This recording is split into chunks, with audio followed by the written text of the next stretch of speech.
Tonight on CBC Vancouver News. Will BC raise its minimum wage? I think minimum wage should be indexed to inflation retroactively. I'm at limit of my budget. How workers and business operators are feeling pressure. Plus, reaching out to vulnerable young people. There's a lot of youth that have kind of fallen through the cracks. A new program tries to help save and stabilize lives in Vancouver. And feline evictions. There is a health issue. College has never brought us any concerns. More than a dozen feral cats in the Kootenays are being asked to move.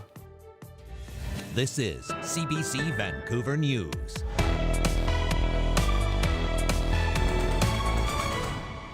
Good evening, I'm Dan Burritt. Thanks for joining us. Anita is away this week. Many BC businesses and workers are anxiously waiting to find out if the provincial government will once again raise the minimum wage. Well, some workers hope to see it tied to the annual inflation rate. Some business owners say that extra squeeze is very tough. Yasmin Gandam has our top story. The minimum wage always just keeps going up, but so does everything else. 21-year-old Solana Suplé moved from the Comox Valley to Vancouver earlier this year. She works at a clothing store in Vancouver's Main Street neighborhood and says keeping up with the rising cost of living feels impossible. All we do, basically, it just feels like we work, we pay rent, we have to buy our essentials, and then we just feel like we're left with nothing. She is not alone. Helena Cesena is a part-time student and retail employee who moved to Vancouver from Mexico last year. I'm at limit of my budget. She says even living with 3 roommates, her current wage doesn't cut it. When you go to the grocery store and you have to decide what you're going to take, like you have to make some cuts and, just balance well what trying to get. So I usually get my groceries hopefully 2 times a month, but it's hard. She hopes BC ties minimum wage hikes to inflation, saying even though the wage increased last year, it's not enough given the rising cost of living. Last year, it was brought up to $15.65 an hour, the first increase tied to BC's annual inflation rate, something workers like Suplé hope is here to stay. We're just drained, and everyone keeps telling us, oh, go get a second job, do this, but it's at the same time, it's just we shouldn't have to be doing that just to survive.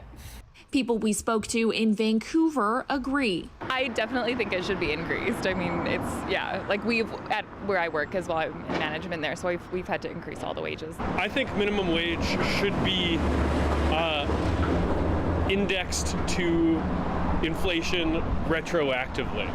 It has been out of pace with inflation for the last 50 years. I make more than minimum wage right now, but I know people who do make minimum wage, and it's a big struggle, and it's been a significantly bigger struggle in the last year or two because inflation is so wildly out of control.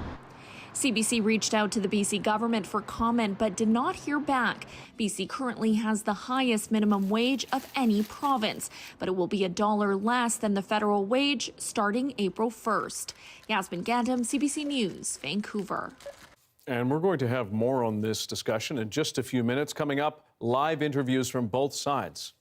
Housing starts in Southwest BC were the second highest on record last year, but some experts say it's still not enough for Canada's rapidly growing population. The Chartered Professional Accountants of BC says ground broke on more than 29,000 housing units last year. That includes Metro Vancouver, the Sea to Sky region, and the Fraser Valley. But Canada's population rose by over 1 million for the first time in 2022. Immigrants and temporary residents accounted for 96% of that increase. BC housing advocates say newcomers still face enormous hurdles finding affordable housing. A driver has been killed in a horrific crash in Surrey just after midnight. The RCMP says a Jaguar was heading west on 72nd Avenue between 130th and 132nd when the driver lost control and hit the median. He was rushed to hospital and later died. The car mangled beyond recognition. Mounties say they believe speed played a major role in this crash. The road was closed for hours, forcing commuters to avoid the area during the morning commute. Police are asking anyone with dash cam footage from that area between midnight and 12:15 this morning to contact them. Chilliwack RCMP are asking for your help to identify a woman they think is involved in a series of rather unusual ATM thefts in the Fraser Valley. Take a look. Police say the suspect, posing as a janitor, is alleged to have stolen large sums of cash from 4 different machines. Video surveillance shows her wearing janitor's clothing right down to that big backpack-style vacuum cleaner.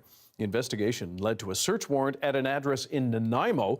Police say they seized a large amount of cash and several high-value assets at the home. They're still trying to identify the woman and a vehicle they think is linked to those crimes.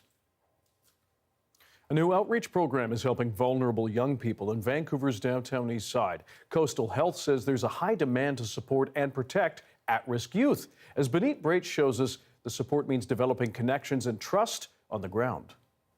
This youth worker gears up with the essentials for the day ahead. An naloxone kit, snacks, and even harm reduction supplies. This team steps to the streets of Vancouver's downtown east side, offering a helping hand to any vulnerable youth. Well, there's a lot of youth that have kind of fallen through the cracks, and a lot of people believe that there are no youth in the downtown east side. This program has kind of highlighted the fact that there are a lot of clients down here, and they deserve the amount of resources and the amount of support that everyone else kind of gets as well. Some youth are referred to the program. Others, this team finds walking in the area. We kind of go outside, we look for them in the downtown east side, we look for them in alleyways. They direct youth to supports like medical and social services, or simply try to put a smile on their face. I kind of ask them what's their favorite snack, and I tell them, like, next time I see you, I'll have that snack with me, just to kind of build that trust. The program has been underway for 6 months, but the team says establishing relationships can take much longer. The efforts are centered on trust, patience, and understanding the complex hardships youth are facing. It can take a year to build trust. Maybe it's feeling really anxious to the point that you can't use public transit, and then that means going to your favorite park or going to work is all that bit harder. And therapy is one way to help heal. I would use psychosocial rehabilitation tools to support them to reduce that level of anxiety, so that they can go on the bus and then access and complete their meaningful activities. The Health Authority hopes to expand the youth outreach services as the need to support vulnerable youth weighs on these downtown east side streets. And Benit Breit joins us now with more. It seems like quite the program, Benit. How many young people has it helped so far? Dan, I know the program collaborates with the Robert and Lily Lee Family Community Health Center youth team. So some of the workers, they're a part of the program that we visited today. And currently they're helping about 130 youth in Vancouver. They receive care like solutions for housing and therapy. What are support workers most concerned about with these youths? Is it just drugs? No, well, there's a range of concerns. Workers say there really is a need to check in with young people. Some struggle with substance use and mental health problems, and even childhood trauma. They lack a trusted support system of family and friends, and they're afraid of the stigma of being so young and in need of support in the downtown east side. Benit Breit reporting for us tonight. Thank you. The federal government is giving almost $13 million to fund a new healing centre for the Tecumloops to Secwepemc First Nation. It's been nearly 2 years since suspected unmarked graves were discovered at the former Kamloops Indian Residential School site, sparking a national reckoning about Canada's treatment of Indigenous people. The Tecumloops to Secwepemc leadership says these funds will be spent helping residential school survivors and their families heal. There's no date yet for when that healing centre will open. The province is looking to double the number of veterinary students that it subsidizes amid a well-documented shortage of animal doctors. The $22 million investment will be spread out over 3 years. That means about 40 students can now attend the Western College of Veterinary Medicine in Saskatchewan before coming back to practice in our province. None of BC's colleges and universities currently offer a post-secondary vet medicine program. Despite the shortage in recent years, especially in rural areas, making it harder for farmers and pet parents to get timely care for their animals. A new report is shedding light on why the southern resident killer whale population is declining. The Pacific Northwest's endangered whales, which have long suffered from starvation and pollution, may be dying off because of inbreeding. The journal Nature, Ecology and Evolution suggests the whales are so inbred they're dying younger and their population not recovering. Experts say the findings underscore an urgent need to ramp up conservation efforts. Obviously, inbreeding is something we want to see less of, and the only way you can have that is to have more individuals in the population. Now, how do you get that? You do it by increasing their access to Chinook salmon, reducing pollution in their environment, and reducing noise and disturbance. Researchers say the southern resident killer whales haven't regularly interbred like this in 30 generations. 73 remain in our waters. Vancouver City Councillors face two important votes next week. Both concern the future redevelopment of the Broadway corridor. Our municipal affairs reporter Justin McElroy joins us now. Justin, what is the first vote about? Yeah, people might remember last year Council approving the Broadway plan, setting the terms of what could be built where and how high throughout that entire region. But they also asked staff to come forward with a change of pace policy, essentially giving them recommendations on how many new projects could be approved each year. Staff will come back with three options, one for 5 projects a year, one for 15 projects a year, and the other one for 30 projects a year. Now, people have wondered whether this means that basically nothing will get built over the first few years of this plan. But I talked to one Vancouver councillor with the majority ABC Vancouver party today about what she thinks should happen, and it seems that she would like that number to be pretty high. We are in a major rental housing deficit, and we've got a rapid transit line along this corridor that's slated to open in 3 years. It will put additional pressure on the existing rental stock. We need to demonstrate that we are able to respond to this incredible investment in partnership with the province and the federal government to bring a rapid transit line along this area here, and that we can respond by enabling more housing units as fast as possible. So reading between the lines there, it seems like they're going to pick the more aggressive option for redevelopment there. We'll have to see what the vote goes like next week, though. And what other key votes are you going to be watching? A big one is whether a bike lane will go on Broadway as well. Now, that was something that the previous council basically punted this council to make a decision about. Staff have recommended that the Broadway corridor, as they renovate it during the construction of the Millennium Line extension, allow for the possibility of a future bike lane, but not to have one go in place just yet. Christine Boyle is hoping to convince her councillors otherwise. Makes sense to build it now while we're doing the resurfacing in station blocks and all the way along. Pushing this change down the road 20 plus years will cost a lot more later and be much more disruptive. So we'll see how council deals with that this week. A lot of the choices that the previous council made around housing and how fast things could do, it's up to this council to actually implement and choose the details. Big votes happening next week. Justin McElroy, thanks very much. A family of furry felines in the Kootenays is getting evicted. After a decade of calling the College of the Rockies home, 14 feral cats are being asked to relocate. As the CBC's Corey Bullock shows us, locals and animal welfare groups are pushing back. For the last 10 years, volunteers have been taking care of a colony of feral cats in Cranbrook. It's been an agreement between College of the Rockies and cat caretakers, until now. The college is calling for the removal of the shelter and the cats, citing health and safety issues. Despite the concerns, students, residents, and animal welfare groups want the cats to stay put. We are asking the school to allow these 14 cats to remain here for the rest of their lives. More than 17,000 people have signed an online petition to keep the cats where they are. College President Paul Vaught says the school has offered to help with transport and finances to move the cats. And the school first asked for removal of the colony last fall. This has gone to our own college health and safety committee. And they made a determination that there is a health issue. And once that determination is made, I have to make sure that, as I said, employees and students are kept safe. All 14 felines are fixed, vaccinated, and microchipped. It's part of a TNVR, or Trap, Neuter, Vaccinate, and Return program, that experts say is the best way to manage feral cats. A well-managed feral cat colony actually, as long as it's not in somebody's backyard, isn't a huge detriment. In point of fact, feral cats are essentially wildlife. They are doing the sort of things that wildlife do.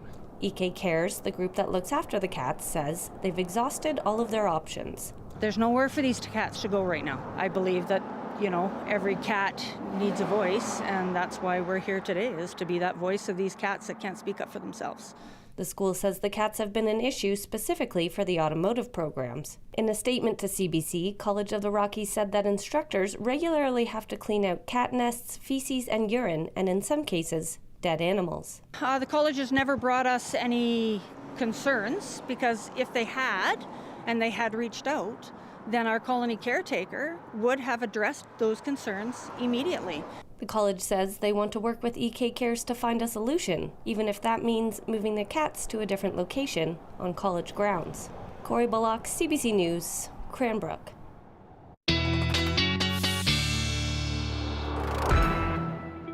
Meteorologist Johanna Wagstaffe joins us now with the forecast. Joe, beautiful yesterday. People out excited, feeling the vitamin D. And then Thursday arrives. Still on the coast. Yeah, that was a Dan move. Bam. It was. There you go. Yeah. Important to bite the lower lip, too. Yeah, I forgot about that. There we go.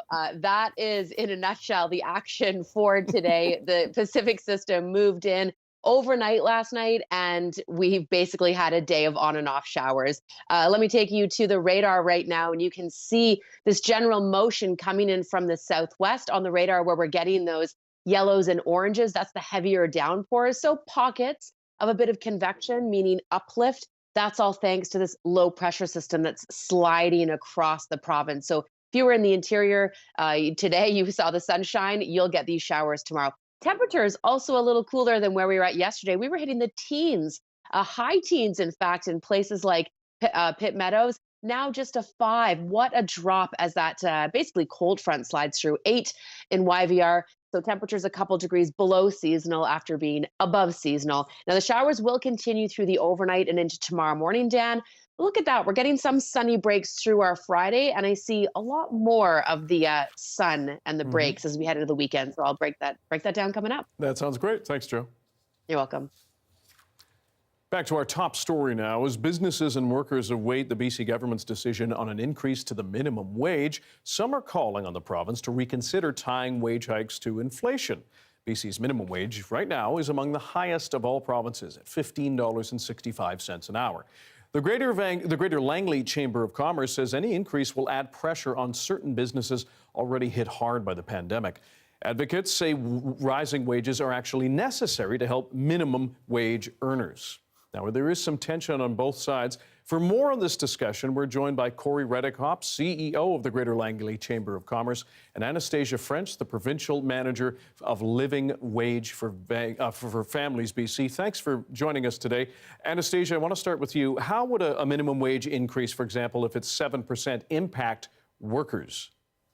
An increase to the minimum wage of 7% would be very good news for those minimum wage workers across BC who have been working really, really hard during the pandemic and beyond to help stack grocery stores, put food on the shelves and do that kind of essential work. And they've seen that, as we all have, that costs have increased significantly over the past couple of years. And this increase to the minimum wage is just to keep in line with those additional food costs that people have been facing. Corey, to you, how would a 7% minimum wage increase, for example, impact business owners and operators? Well, thanks, Dan, and hi, Anna. I think we've got concerns on two fronts. I mean, there's the obvious wage costs for the businesses that are paying the minimum wage.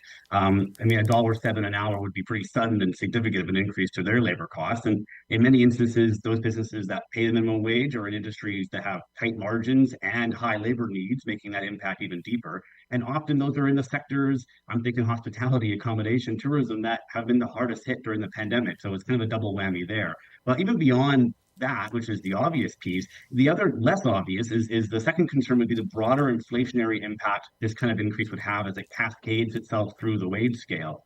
I mean, a number of our businesses already pay more than the minimum wage, but what do you think is going to happen if we raise the wage base by 7% all of a sudden? That's the challenge that I see, and one of the concerns is that knock-on effect. And we've seen this play out every time we've increased the minimum wage. We've done it 25% over 5 years, and we've doubled it in the last decade. And every time, it's only adding fuel to the inflationary fire and pushing costs up for business, which I can tell you is the last thing they need right now. Interesting to know that the BC, a number of years ago, had the lowest minimum wage in the country. Corey, back to you for just a moment. In the past, your Chamber of Commerce supported using the CPI to determine a minimum wage increase. What has changed in this case? Well, I think, I was right there when advocating for linking it to the CPI, and we were on board with that. And everybody came to the table, government and business, because it was going to give us slow, steady, predictable increases. I think this year it's going to be sudden, shocking, and significant increase because we've seen this once in a generation spike in inflation. So I think no one's fault there. I think that was a good plan to have going forward as a long-term solution. But when we have something that's such a difference from the norm as we've seen this year, I think it only makes sense to then pause and say, okay, maybe for 2023 it doesn't make sense to tie this to CPI, and instead we find a middle ground here. I don't think it's a decision between 7% and 0, but surely we can find a middle ground which accomplishes what Anna wants to have happen for workers, and which our businesses want to see happen for workers, but also takes into account that businesses are facing the exact same wage or inflation challenges, the exact same cost pressures that individuals are facing, and there's been a pretty bare cupboard of things offered to them to help them cover with this. So I think we can surely find a middle road that isn't 0, isn't 7, but it's something that we can all get on board with. And I want to get you. Yes, go ahead. I'd actually argue that increasing the minimum wage by 7% is a kind of middle way, considering that the living wage, which is what we calculate is the minimum that you actually need to be able to earn to pay for rent and to pay for food and to pay for essentials, that went up by 17% last year. And the reason that increased is because the costs that low wage workers are facing in terms of the cost of fruit and vegetables and rent and everyday essentials are increasing actually at a higher rate than inflation, which takes into account things like luxury goods and stuff like that. So while I appreciate it is a really, really difficult time right now for small businesses, and I definitely think the government needs to do more to both help small businesses and also make life more affordable for people, it shouldn't be at the brunt of workers who have been working really, really hard and need to be able to get a pay increase to help pay for all of the different essentials that have suddenly been going up. We are running out of time. I want to get a response from both of you. Corey, I'll start with you. If you could make a plea to the province, what do you hope they will do in this case? And Anastasia, I'll have you answer the same question. Corey, go ahead. Yeah, for sure. And I think these are two distinct issues, and I wouldn't suggest we conflate them. But on the minimum wage piece, I would ask the government to find a middle road. I think we can accomplish something that raises minimum wage for workers and giving the cost of living that they're facing, but also recognizes that businesses are facing an ever-growing pile of cost on their back. And there really has been. We just had a budget that came down with a whole lot of not much in it for business. So we certainly need some support here to not add on even more costs for our small business community. Anastasia?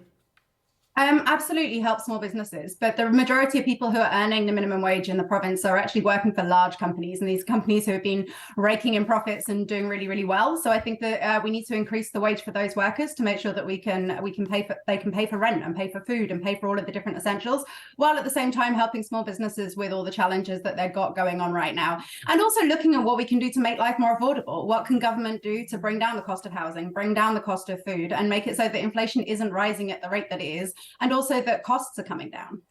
Anastasia French, Corey Reddekopp, we're out of time. We appreciate your perspectives. Thank you very much for joining us today. Thank you. Thank you. After the break, scientists in Alberta say they have new insights into one of that province's largest ever earthquakes.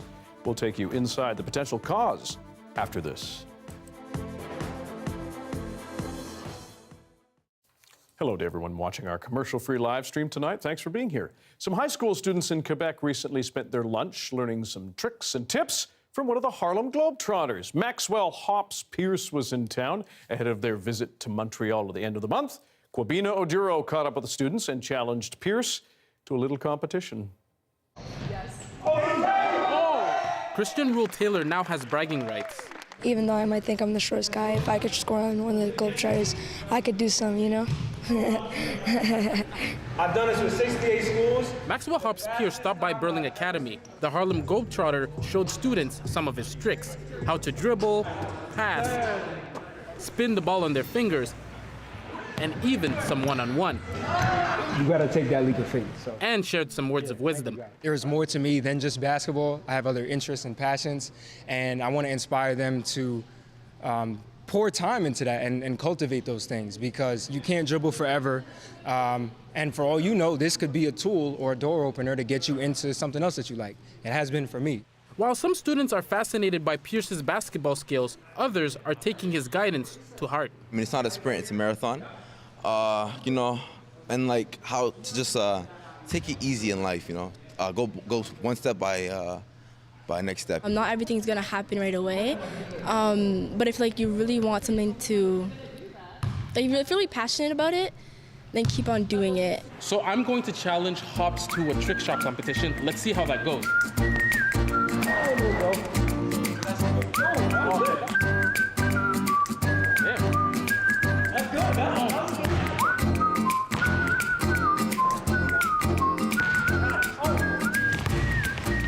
Even though things didn't work out for me, Christian is already putting the moves he learned to use, even adding his own twist. Really good. Definitely boost my confidence like way more. It's my favorite thing about being a Globetrotter, to be able to speak to the kids, because I was a kid who was so shy and didn't want to participate in anything because I was afraid of how people looked at me. I was afraid of how people might judge me. Christian says it's advice he'll take with him as he works towards his dream of one day playing basketball professionally. Kubino Duro, CBC News, Montreal.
A new study has found the biggest earthquake on record in Alberta was most likely triggered by oil and gas activity. The Peace River region was rocked by quakes at the end of November last year. One measured 5.6 in magnitude. The tremors were felt as far away as Edmonton and even northern BC. Initially, energy regulators said natural tectonic activity was the cause, but now Canadian and American scientists say wastewater disposal was the likely culprit. For more on this, we're joined by our CBC meteorologist and seismologist, Johanna Wagstaffe. Jo, let's dive into this. What exactly did this study find? Yeah, so Dan, researchers have long linked earthquakes and fracking or wastewater injection in BC and northern Alberta, but this is the first study to link such a large earthquake to human activity so far away from a mountain range or a tectonic setting in northern Alberta. And this earthquake I remember covering, if I can take you to that epicenter again, just in November, was felt across the Peace region, both in BC and the Peace River region in northern Alberta, very near small communities in northern Alberta, particularly the hamlet of Reno. But again, it was felt almost 500 kilometers west into British Columbia. Now, geophysicists from Stanford University and University of Alberta, this caught their attention, and they have concluded that wastewater injection was the most likely cause for this significantly sized earthquake. This particular injection site is for bitumen, which is a sticky type of oil, and the best way to get it out is through hot water injection. You're looking at a schematic of that very site. So the wastewater would go back down and lubricate old fault lines. And in this case, it was an unknown but old fault line that was triggered, Dan, so to speak, by the injection of that wastewater. Jo, what does this mean? Are there broader implications to these findings? Yes, definitely safety implications are top of mind. And that's why this study was so important, making that direct connection. And it's not just moving forward with oil and gas, particularly wastewater injection sites. Now, interestingly, this particular site, the Peace River injection site, it's estimated that Since operations began, about 40,000 Olympic-sized swimming pools worth of wastewater has been re-injected into the ground. So this is a concern moving forward, reactivating old fault lines. And if that magnitude 5.6 had been closer to a larger population, it definitely could have caused damage.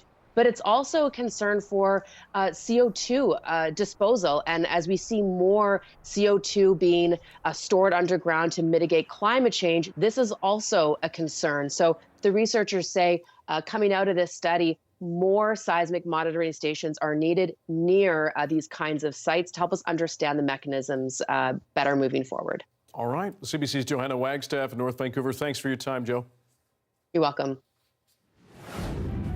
Even before touching down in Ottawa, U.S. President Joe Biden and Prime Minister Justin Trudeau managed to strike a deal.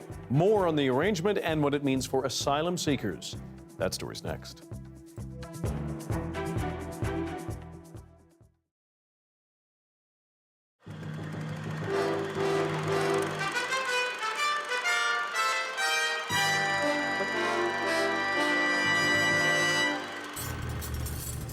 Lunchtime at Falafel Magic on West Broadway.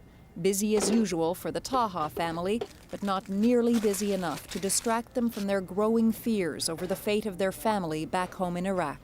Well, we're worried to death. It's really hard when you know probably today you know your family are alive and tomorrow probably they be gonna bombed and you won't hear from them.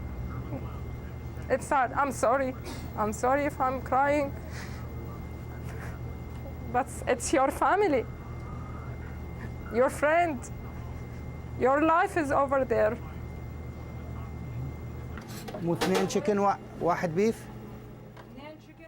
The Tahas moved to Canada from Baghdad in 1995. Back home in Iraq, Zuhair was a successful university professor of agriculture, having received his PhD in England. His wife Maha, now taking orders for falafels, was a physicist in Baghdad. She too went to university in England. Brown, very little hot sauce, no tomato, بدون طماطة. We didn't like to go to Baghdad with the problem they have there, and the country is under sanction, all that stuff, and that's why we came here. There are 15,000 Arab Canadians living in Vancouver. Of them, Iraqis make up the third largest community. Those who come from Iraq are worried about their families that they left there. They're worried about the society, the infrastructure of Iraq, the even survival of Iraq. So it is of major concern, and it's of an existential nature. It's not something that's just passing. And Zuhair's family has certainly been through it all before. His 7 brothers and sisters still living in Iraq have suffered hardships through the sanctions, and now they're preparing themselves for the worst. They told me that they store some food and they try to keep a profile in the house. They don't like to go out. They are very depressed. They don't know what's going to happen, and the outcome is maybe will be really, really bad. According to the United Nations, there is about 500,000 people will be killed in this war. So they could be one of them. Their son Ehab sees his parents upset and worries for a family a world away. Well, I asked them, are they going to be able to leave?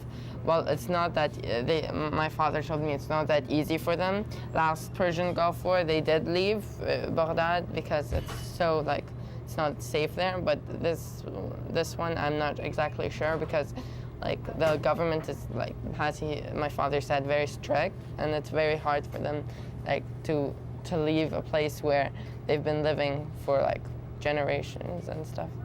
My son? Well, I tell him that just live your life in peace.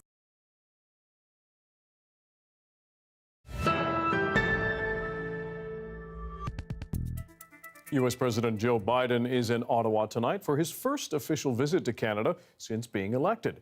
This trip is only expected to last about 28 hours, but it is packed with meetings, events, and a long list of issues to tackle. Migration and defense spending, just to name a few. And as Ashley Burke tells us, sources say one agreement has already been reached.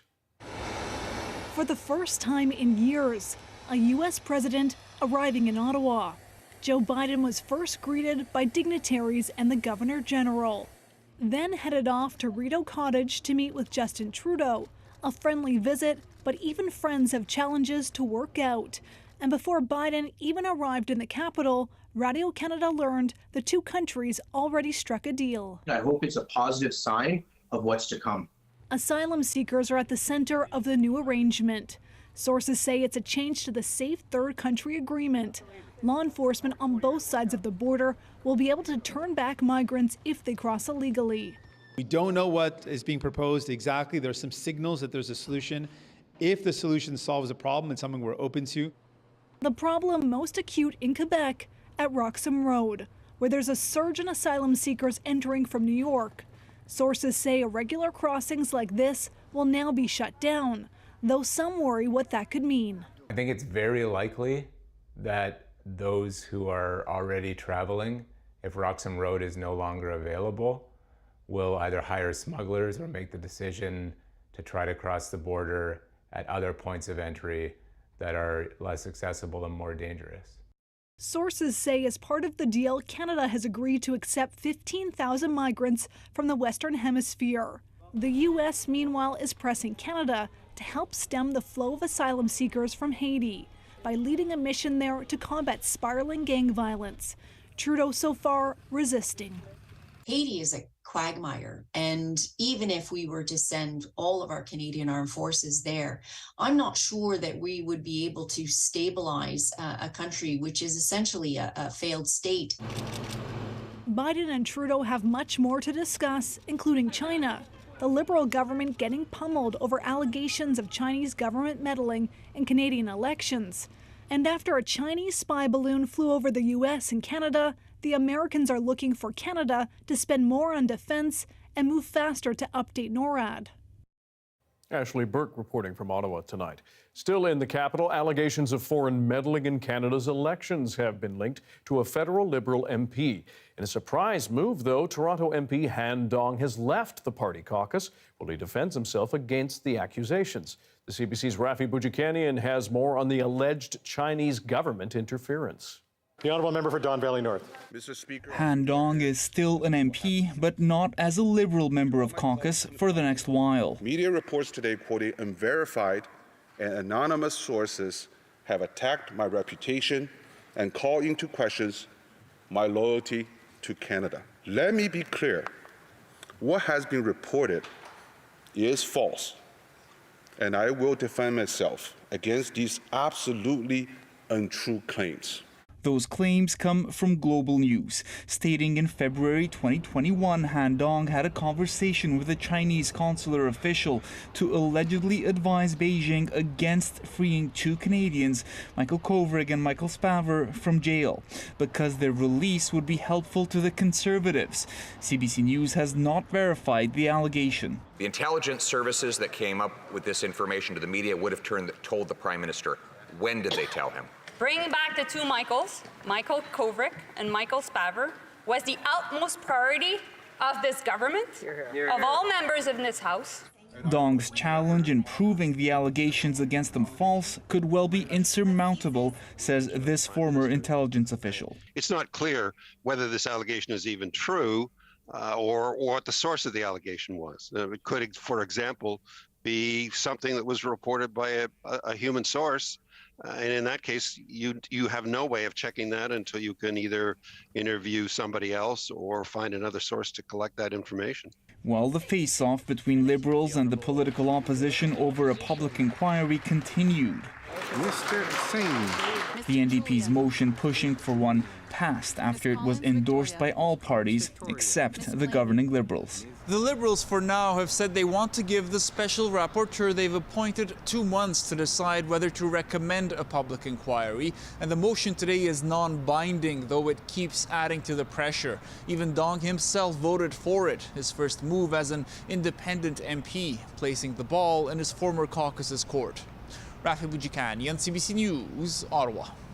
The head of the video sharing app TikTok spent the day defending his company in front of lawmakers in Washington. They grilled him about who has access to user data.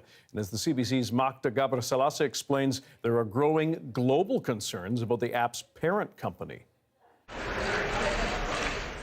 The call to ban TikTok is getting louder here in Congress. Legislators are worried that U.S. data could fall into the hands of Chinese government officials.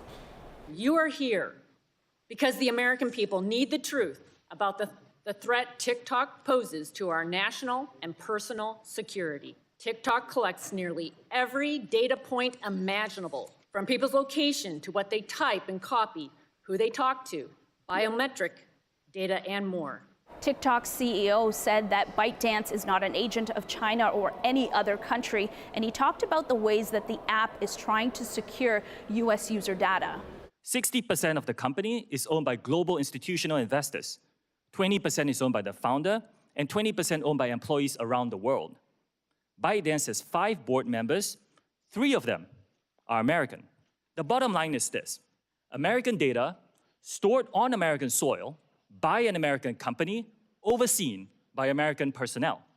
While many of the lawmakers are skeptical, there are some in Congress that are backing TikTok.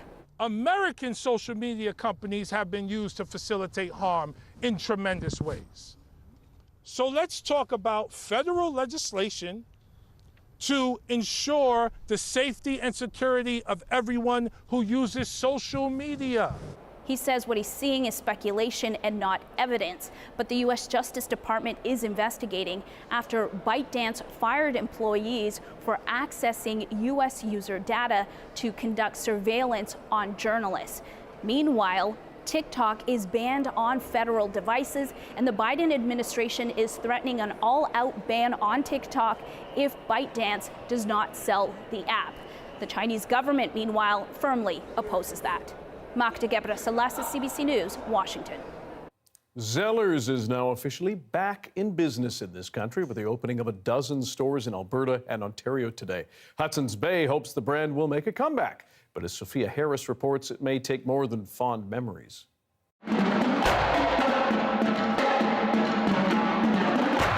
It's a grand reopening of the Bay's once ill-fated discount chain Zellers. The chain folded a decade ago, but now it's back and trying to drum up excitement. The new locations are much smaller and are housed inside Bay stores, but they have the same look as the old Zellers, including that stark red and white decor and shelves of household items. It's like an icon. We enjoy seeing the store back in Canada again. Hudson's Bay says fond memories are driving this comeback. Canadians never forgot Zellers. The love for the brand never went away. Hudson's Bay plans to soon open several more Zellers stores, including at this Vancouver location. And while nostalgia may get them in the door, experts say the company needs to do more to keep them coming back.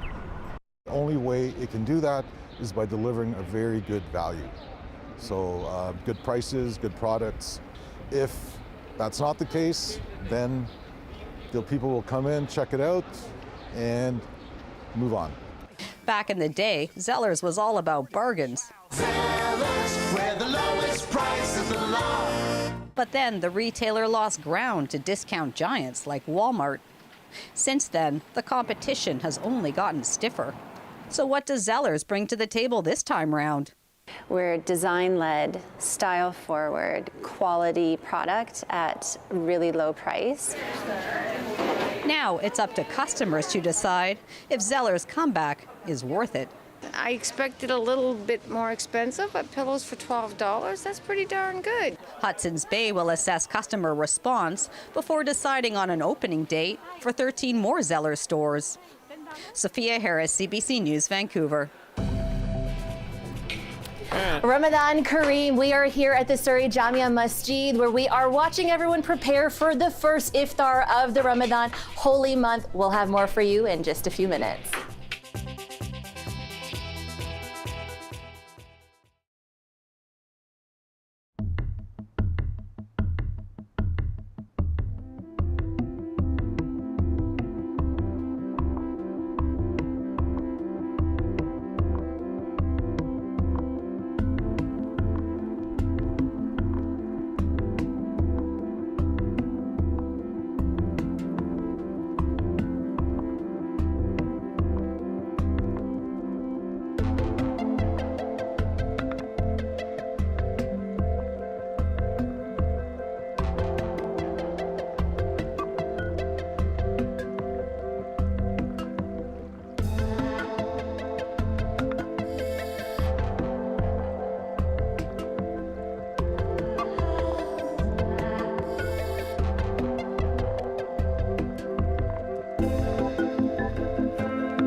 Time for our BC-wide weather forecast with meteorologist Johanna Wagstaffe.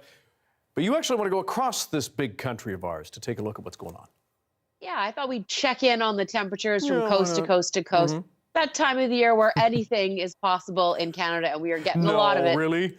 Yeah, it's true. We are seeing basically summer to winter right now. Some of the warmest temperatures, though, in through BC, still hanging on to double digits in Kelowna. I meant to mention the new warmest temperature of 2023 in Canada. Lytton hit 19.5 degrees yesterday. Not surprising that they hit that temperature first, back down to the double digits today. Dry your eyes, though, to the east coast, 0 in Halifax. They're also getting serious snow, PEI under snowfall warning for 20 centimeters. That's round 1 of 3.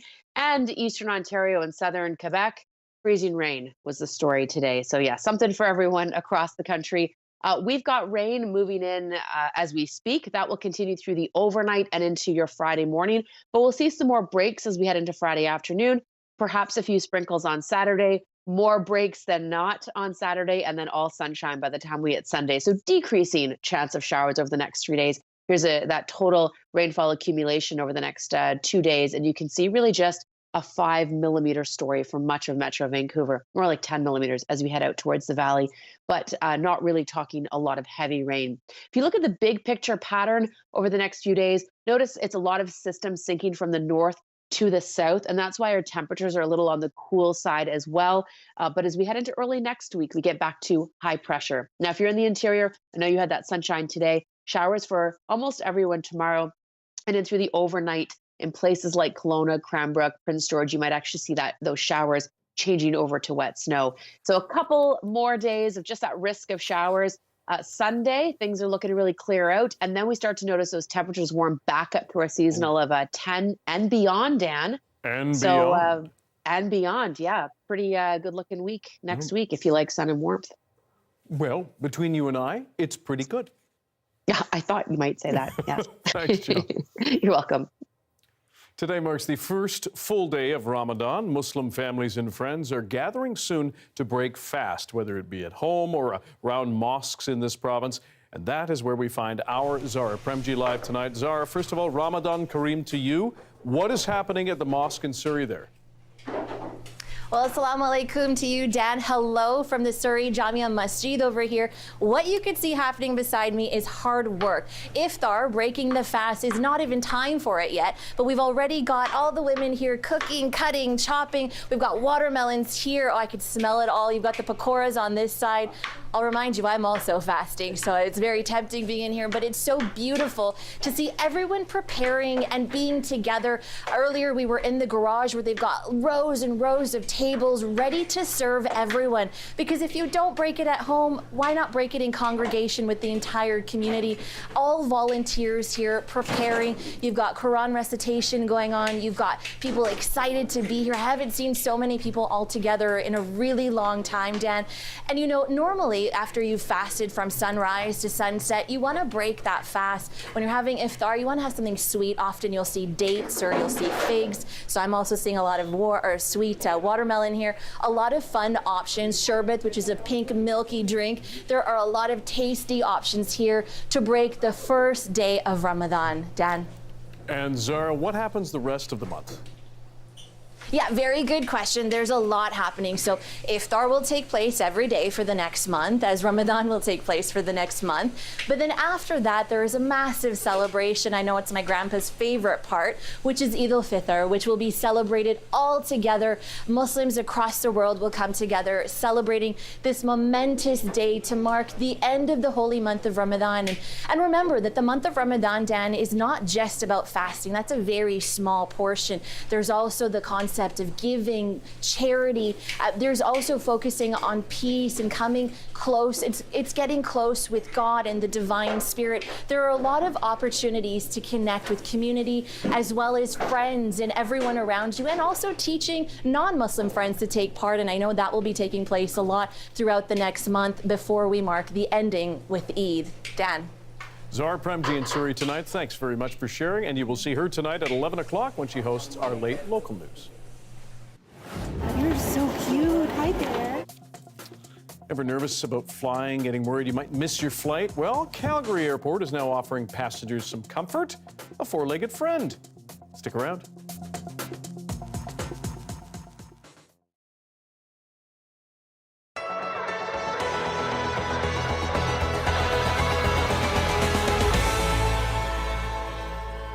I got an email last week from residents here in Bell's Corners, and they wanted me to drop by to meet their community hero, a rink operator who's been taking care of this skating rink for years. So we're here. Let's go meet them and find out who he is.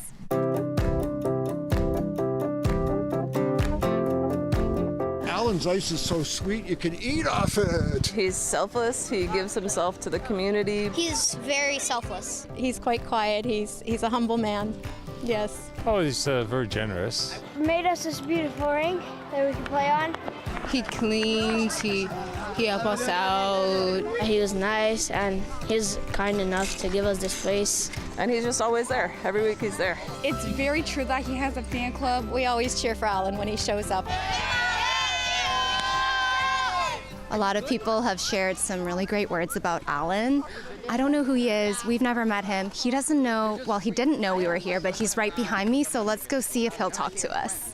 I've heard so many great things in the past 15 minutes. They say they're your fans. How do you feel about that?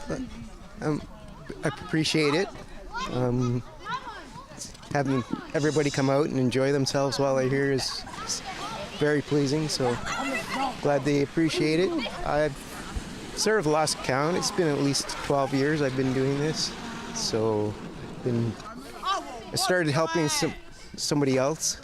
He retired and I took over, and it's been fairly busy ever since. We always try to keep the rink going. Mother Nature usually is the boss. So since we had such a late start this year, makes up with the good weather, so we'll try to keep it going as long as Mother Nature lets us. Why do you do what you do? Oh, I love skating, and in the winter I usually try to get out as often as I can. Sometimes I find myself too tired to skate, but I see everybody else having fun and skating, so it makes up for it. So I haven't skated in years, maybe a decade, so we'll see how this goes. How do you feel about your first skate here? A little nervous because I'm a little very wobbly. All right. But I have this homemade contraption gizmo gadget that Alan made, I'm assuming, and hopefully it'll help.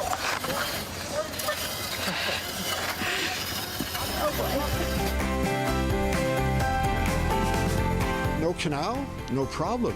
No problem. If Alan works his magic and gets these outdoor rinks operating, and you can see how wonderful they are. The ice is amazing. So he's a true community hero. Come on, Danny. Are you sure? Come on. Thank you,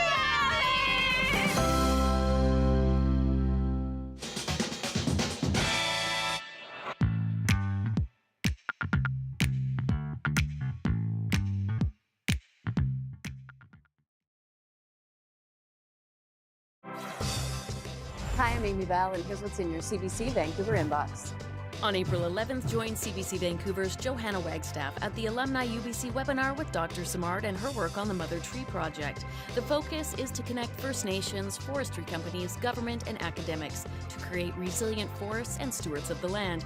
Register at alumni.ubc.ca. And on April 15th, join CBC at the Vancouver Vaisakhi Festival, a sixth celebration of the coming of a new year.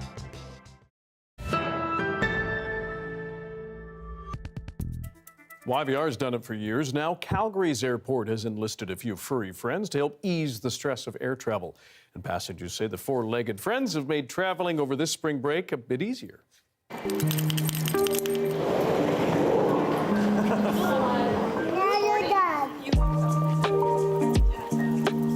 If I could do this full-time, I would.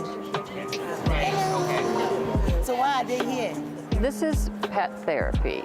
Hi, sweet. We have Maisie today, Bear, and Tilly. Let Tilly have a turn. There we go. When you meet people, sometimes they're having the worst day of their life, and you come up to them and they smile and you can bring joy to them, and it's amazing what the dogs can do. They break through barriers that we can't. I like your floppy eels.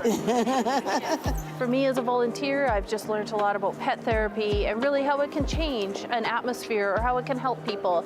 Everything from our visits in seniors' home, how we can really bring joy to people that may not have a lot of visits, or the children's hospital, or here at the airport, how we can share a little bit of puppy love and make everyone's day a little bit better. My day has been made. Excellent. Tilly loves coming to work. We put her blue bandana on in the morning and she runs for the back door. She knows that she's going to be doing good things, and she loves meeting people and experiencing everything that we go and do. We specifically will look for flights that are delayed or canceled and head to that gate. They'll come and take you to a person who really needs that extra help or that extra love. You can see an immediate difference in people. They settle in their demeanor, a smile comes to their face, and they'll say, okay, I feel like I can deal with the situation now. So it makes a tremendous difference, and not only to the travelers, but to the staff as well. He's like, oh, keep scratching, keep scratching. What's her name? Maisie, come say hi. Whether it's the baggage handlers, the security guards, the pre-board screening, the check-in agents, anybody that is here in this building can benefit from this therapy. You're so cute. Hi there. Tilly and any of the other pets that are up here, they actually sort of function like sponges, and they're absorbing whatever energy somebody is giving off. And so often when we go home, Tilly needs to go to sleep right away. We need to go out for a walk, let her get out any of that energy. So you just have to have the attitude of, this is for the benefit, it helps people, and you have to have your own process for letting it go once you leave these doors. Oh, what a good idea. Maisie. We were really big in numbers before COVID, and then we sort of slowed down after COVID. We lost some volunteers, unfortunately, but we're building our team back up, and we got a great team now. I actually got turned on to the program here at the airport when I was going through on a flight, and it was rather chaotic time in the airport. This is many years ago, and along came a dog and started visiting with all the passengers and just brought the whole temperature and the angst down for all the passengers. And I just saw the impact the dog could have, and I thought, why not try to do that with Bear? This is Bear! And see if he could have the same impact and help people out. Any day's a good day with a dog. And with a Wheaton. So finally, Seoul, South Korea is a busy city of almost 10 million people, but this traveler stood out a little more than most.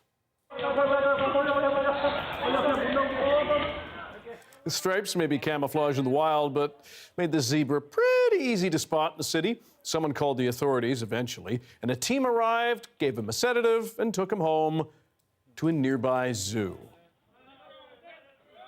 Who doesn't want a little jaunt around? Thanks for being with us tonight on CBC Vancouver News at 6. You can watch this newscast on CBC Gem, our free app, along with Instagram, YouTube, and the website, cbc.ca/BC.